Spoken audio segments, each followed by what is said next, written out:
तो गाइस मैं हूं अंकित और आप देख रहे हैं रेसलिंग फैंस नेटवर्क। शुरू करते हैं भाई अपनी बात को हम लोग सबसे पहले एलिमिनेशन चेंबर 2026 से। तो भाई डब्ल्यूडब्ल्यूई ने खुद से अभी ऑफिशियली अनाउंस कर दिया है एलिमिनेशन चेंबर 2026 को। मैंने आपको रिपोर्ट्स पहले से बता रखी थी कि आपको शिकागो से देखने को मिल सकता है एंड डब्ल्यूडब्ल्यूई क्या कुछ कर सकती है इसके साथ, तो मैं आपको बता ही रहा था काफ़ी टाइम से। एंड अभी डब्ल्यूडब्ल्यूई ने भाई अनाउंस भी कर दिया है इसको खुद से।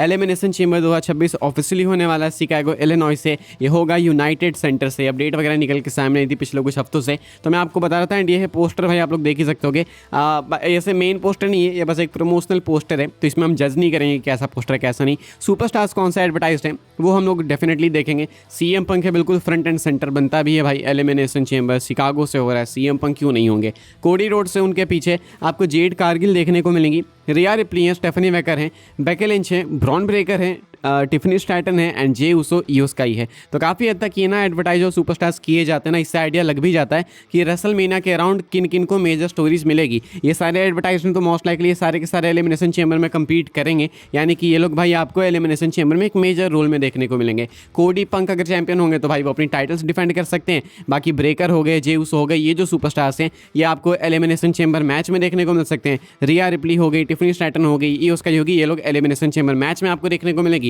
बाकी Jade Cargill champion, Becky Lynch champion, तो ये लोग अलग होगी। तो फिलहाल ये कुछ दिख रहा है भाई अपना एलिमिनेशन चेंबर 2026 का करंट लाइनअप पोस्टर के अकॉर्डिंग। 28 फरवरी को होने वाला है, यानी कि इंडिया में 1 मार्च को आपको देखने को मिलेगा ये।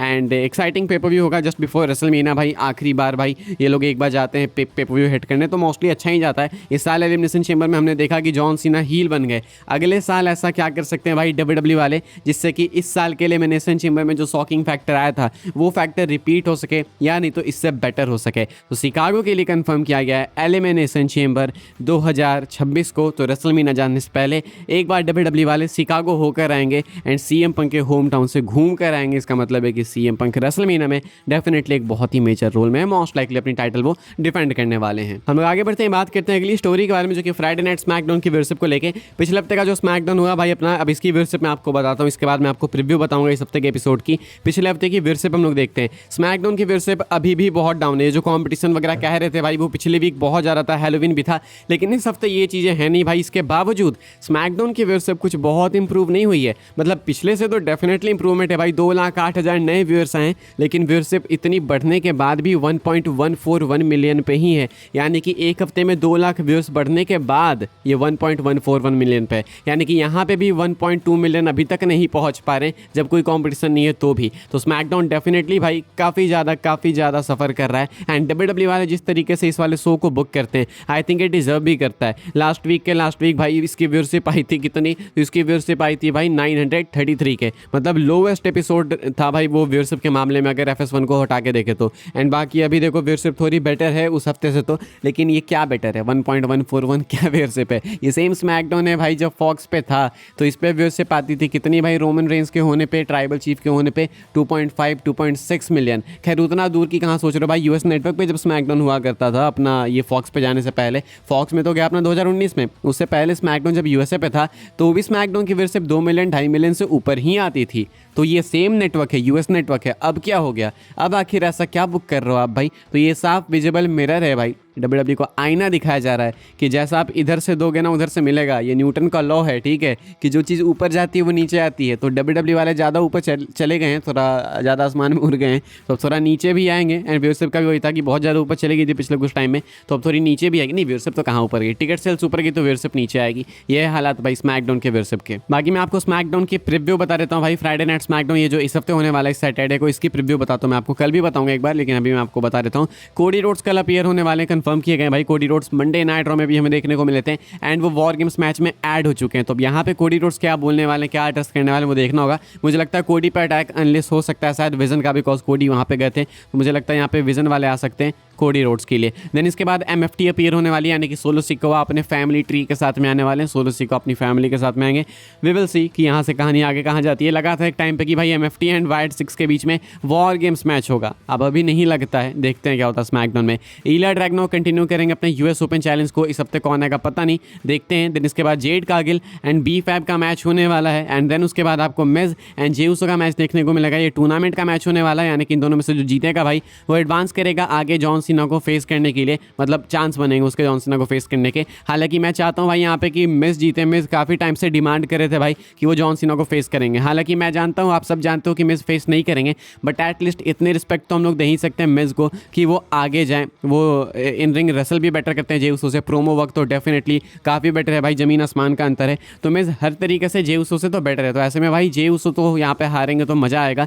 मिस आपको देखने को मिल सकते हैं भाई कल जीतते हुए, एंड आई होप कि मिस जीतें। अगर यहाँ पे जे उसो को जिताएंगे भाई तो समझ लो सिर्फ नेपोटिज्म है और कुछ भी नहीं है। बाकी एक और अपना टूर्नामेंट का मैच है भाई, एंड ये है अपना एले नाइट एंड एक मिस्ट्री अपोनेंट के बीच में। तो एले नाइट भाई इस टूर्नामेंट का पार्ट है, एंड वो कल एक मिस्ट्री अपोनेंट को फेस करेंगे। एंड जिस तरीके से मिस्ट्री अपोनेंट को निक एल्टिस ने हाइप किया, लगता है कि कोई तगड़ा सुपरस्टार आ सकता है। कंफर्म नहीं क्या ऑस्टिन थ्योरी आएंगे, आई डोंट नो, लेकिन इतना तो पता है भाई कि अगर मिस्ट्री अपोनेंट को हाइप किया जा रहा है तो आके सीधा हार तो नहीं जाएगा एले नाइट से। एंड रिसेंटली जिस तरीके से एले नाइट को ट्रीट किया जा रहा है, ऐसा लगता है भाई कि एले नाइट यहाँ पे जॉब ही करने वाले हैं, एले नाइट यहाँ पे हारने वाले हैं। एंड देखते हैं क्या होता है। तो कल स्मैकडाउन की प्रीव्यू, कल नहीं मतलब परसों के स्मैकडाउन की प्रीव्यू भाई ये कुछ है, एंड मजा आएगा देखने में। मिस्ट्री अपोनेंट कौन है वो देखने में ज़्यादा मजा आएगा। आई थिंक शायद ऑस्टिन थ्योरी हो सकते हैं, नॉट श्योर, लेकिन देखते हैं। आगे बढ़ते हैं भाई, हम लोग अपनी आखिरी स्टोरी कवर कर लेते हैं जो कि Y2J क्रिस जेरिको को लेके। आगे बढ़ने से पहले भाई अगर अपने चैनल को सब्सक्राइब नहीं किया भाई तो चैनल को सब्सक्राइब कीजिएगा, बिकॉज यहाँ पे आपको मिलती है WWE की अपडेट्स सबसे पहले, सबसे एक्यूरेट, सबसे फास्ट। ये सारी रिस्पॉन्सिबिलिटी मेरी है आपको देने की, बस आपको थोड़ा सा सपोर्ट ही करना है, वो है सब्सक्राइब करके। क्रिस जेरिको पे आते हैं भाई। क्रिस जेरिको की डील एग्जैक्टली कब खत्म हो रही ना AEW के साथ वो पता नहीं है। अभी क्रिस जेरिको ने एक स्टेटमेंट दे दी कि TNA ना सेकंड बिगेस्ट कंपनी है, सेकंड बेस्ट कंपनी है फिलहाल, यानी कि WWE तो फर्स्ट टाइम को मालूम ही है, ये ऐसा क्रिस जेरिको भी जानते हैं। सेकंड पे वो AEW को रखने के बजाय भाई TNA को रख रहे हैं। इससे AEW के डाई हार्ड फैंस भाई काफ़ी ज़्यादा पागल हो गए कि ये क्या कर रहा है। एंड ये एक और इशारा है भाई कि क्रिस जेरिको WWE की तरफ आने वाले हैं। AEW की तो बात भी नहीं कर रहे वो, मतलब अपनी कंपनी को सेकंड बेस्ट भी नहीं बोल रहे हैं, पहला बेस्ट तो छोड़ो सेकंड बेस्ट भी नहीं बोल रहे हैं। तो ऐसे में क्रिस जेरिको भाई किसी भी पॉइंट पर वापस आ सकते हैं। मैं ये चीज़ आपको बोलना चाहूंगा कि ये मत सोचना कि क्रिस जेरिको रूमर्ड है रंबल के लिए तो सीधा रंबल में ही आएंगे। क्रिस जेरिको शायद आपको इसी टूर्नामेंट में भी देखने को मिल सकते हैं, जॉन सीना वाले टूर्नामेंट में, हो सकता है स्मैकडाउन में ही देखने को मिल जाए मिस्ट्री अपोनेंट बनके।